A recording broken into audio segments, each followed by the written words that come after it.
원래 당구공을 만드는 데 쓰인 재료는 상아였습니다. 상아 1개로 최대 8개의 당구공을 만들 수 있었는데요.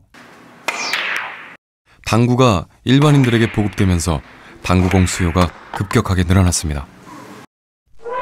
무분별한 코끼리 밀렵으로 상아를 구하는 건 하늘의 별 따기처럼 어려워졌죠. 결국 미국의 당구공 제조업자들은 당구공의 새 재료를 찾는데 $10,000의 상금을 걸었습니다. 사람들은 새로운 당구공 재료를 찾기에 열중했고 인공적인 방법으로 여러 소재들을 합성하기 이르렀습니다. 그때 셀룰로이드라는 플라스틱이 만들어졌습니다. 셀룰로이드는 지금도 탁구공을 만드는 데 쓰이는 소재입니다. 하지만 셀룰로이드 플라스틱엔 천연 고분자 물질이 들어있기 때문에 최초의 인공 소재 플라스틱이라는 이름을 얻지는 못했습니다. 그 후 미국의 베이클랜드가 아무도 눈여겨보지 않던 논문에서 중요한 힌트를 얻었는데요. 베이클랜드는 실험실을 마련해 논문에서 본 대로 페놀에 포름알데히드를 첨가해 계속해서 새로운 물질을 만들었습니다. 하지만 최종 결과는 실험실 유리 제품에 붙어 제품을 못쓰게 하는 수지 물질일 뿐이었습니다. 식물이나 나무, 동물에서 나오는 액체가 굳은 것을 천연수지라고 하는데 물에는 녹지 않고 알코올, 에테르 등에만 녹습니다. 그런데 베이클랜드가 만들어낸 수지는 어떤 용매로도 제대로 닦아낼 수가 없었습니다. 베이클랜드는 이 문제를 아예 뒤집어서 생각하기 시작했죠. 수지를 더 단단하게 만들 수는 없을까? 결국 그는 수지를 알칼리성 촉매로 가열하면 처음엔 부드러워지다가 돌이킬 수 없을 만큼 단단해진다는 점을 발견했습니다. 그리고 드디어 1909년 자신의 이름을 딴 물질 베이클라이트, 최초의 인공 소재 플라스틱을 발명해냈습니다.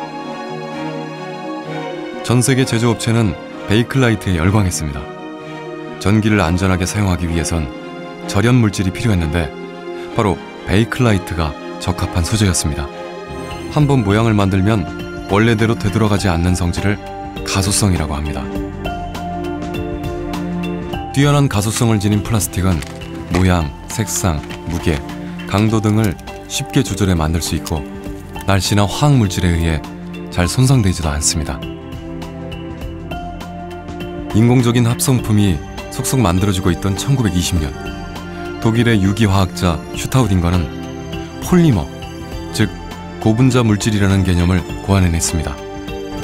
고분자란 수천 개의 작은 원자군이 한데 모여 하나의 커다란 거대 분자를 형성한 화합물입니다. 색종이를 잘라 고리 모양을 만들어 고리 이어 붙이기를 하듯이 작은 분자로 된 물질을 이어 붙이면 큰 분자의 물질, 고분자 물질을 만들 수 있습니다.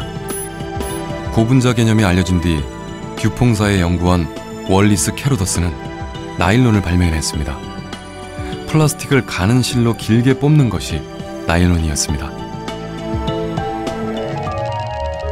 그렇다면 플라스틱을 뻥 튀겨 부풀리면 무엇이 될까요? 바로 스티로폼이 됩니다. 1990년대 말 애플사가 만든 아이맥 컴퓨터는 속이 훤히 비치는 컴퓨터였습니다.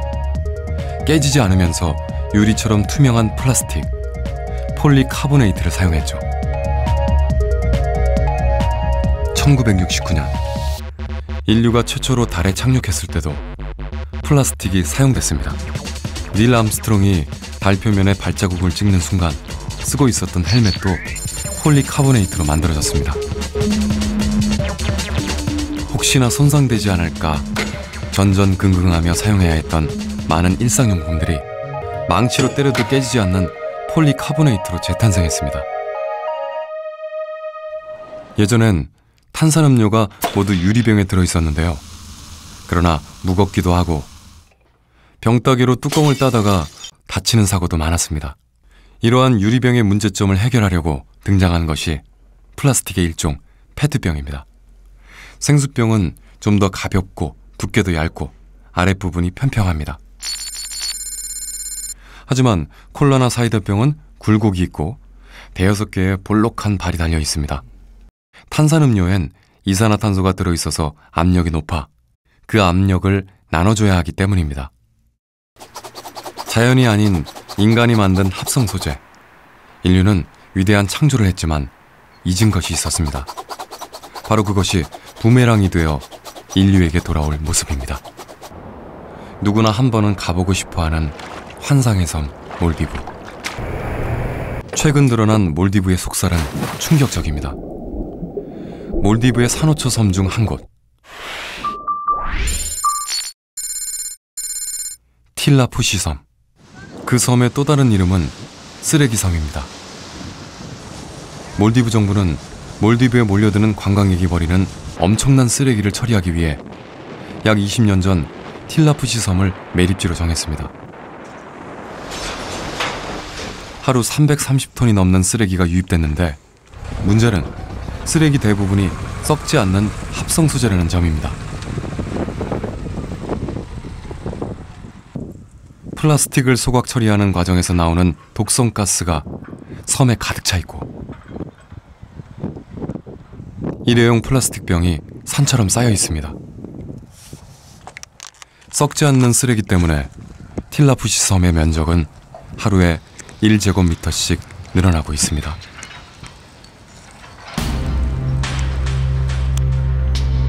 또 2008년 6월 태국 파통 해변에서 죽은 고래 한 마리가 발견됐는데요. 길이 2m가량의 쇠양고래였습니다. 쇠양고래의 위장에선 비닐봉지 26개가 나왔습니다. 쓰레기에 의한 위장 압박이 사망 원인이었습니다. 고래는 소화할 수 없는 비닐 때문에 더 이상 먹이를 먹을 수 없어서 굶어 죽었을 겁니다. 지금 전 세계 바다에 떠다니는 쓰레기의 90%는 플라스틱입니다. 플라스틱과 같은 고분자 소재는 미생물로도 분해가 되지 않습니다. 미생물이 플라스틱을 분해할 정도로 진화하려면 수백만 년이 걸린다고 하는데요. 지구에서 현대 인류의 흔적을 모두 지우기엔 너무도 긴 시간이 필요한 거죠. 현재 학계에서는 썩는 플라스틱에 대한 연구를 활발하게 펼치고 있습니다.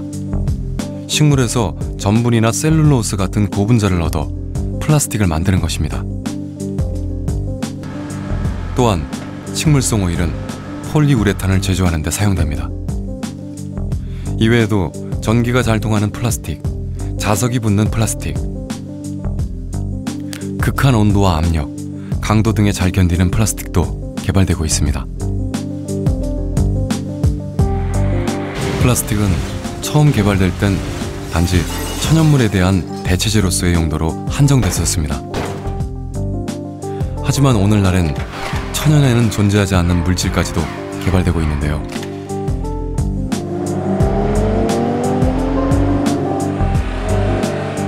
다른 소재로는 대체할 수 없는 특정한 용도의 첨단 소재로도 다양하게 사용됩니다.